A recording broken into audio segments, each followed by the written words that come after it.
श्रीराम जय राम जय जय राम। भगवंताची स्मृती आणि कर्तव्याची जागृती। प्रत्येक मनुष्य बोलताना मी आणि माझे अशा भाषेत बोलत असतो, म्हणजे प्रत्येक व्यक्तीला या दोन्ही बाबतीत काही कर्तव्य असतात। माझे या शब्दात शरीर आणि तत्संबंधी सर्व गोष्टी येतात। आयुष्यात मीचे कर्तव्य परमेश्वर प्राप्ती हे आहे आणि देहाचे कर्तव्य देहाशी संबंधित असलेल्या प्रत्येक व्यक्तीबद्दलचे असते। देहाच्या कर्तव्यात धर्म, शास्त्र आणि नीती यांना धरून संबंधित व्यक्तीशी करण्याच्या आचरणाचा समावेश होतो। म्हणजेच ज्याच्याशी जसा आपला संबंध असेल त्याप्रमाणे त्याच्या बाबतीत आपले कर्तव्य चोख पार पाडणे।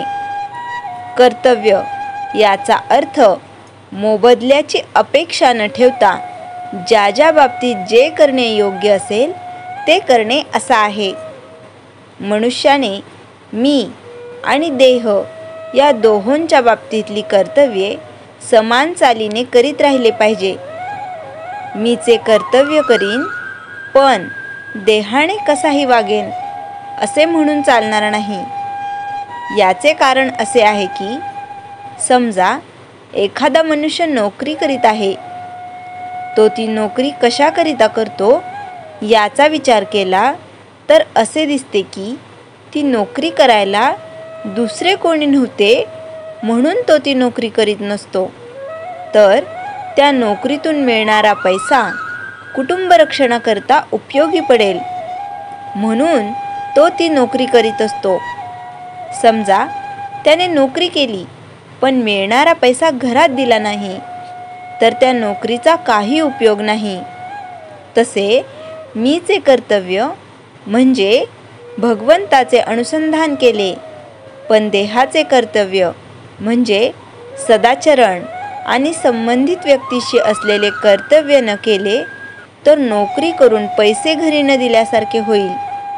म्हणून प्रत्येक व्यक्तीने भगवंताची स्मृती आणि कर्तव्याची जागृती ठेवावी आणि या दृष्टीने आपले कुठे चुकते याचा शोध दर दिवसाच्या निमित्ताने घेऊन प्रत्येकाने आपली उन्नती करून घ्यावी। जेवताना भोवती उदबत्तीचा सुंदर वास आणि तोंडात गोड घास जसा असावा त्याप्रमाणे आपण बाहेर गोड बोलावे आणि आत भगवंताचे गोड नाम घ्यावे, म्हणजेच आपण आत बाहेर गोड असावे। ज्याप्रमाणे एखादा गवई पुष्कळ ताना मारतो पण शेवटी समेवर येतो, त्याचप्रमाणे भगवंताजवळ लक्ष ठेवून मग आपण काहीही केले तरी हरकत नाही। समेला विसरून मात्र उपयोग नाही।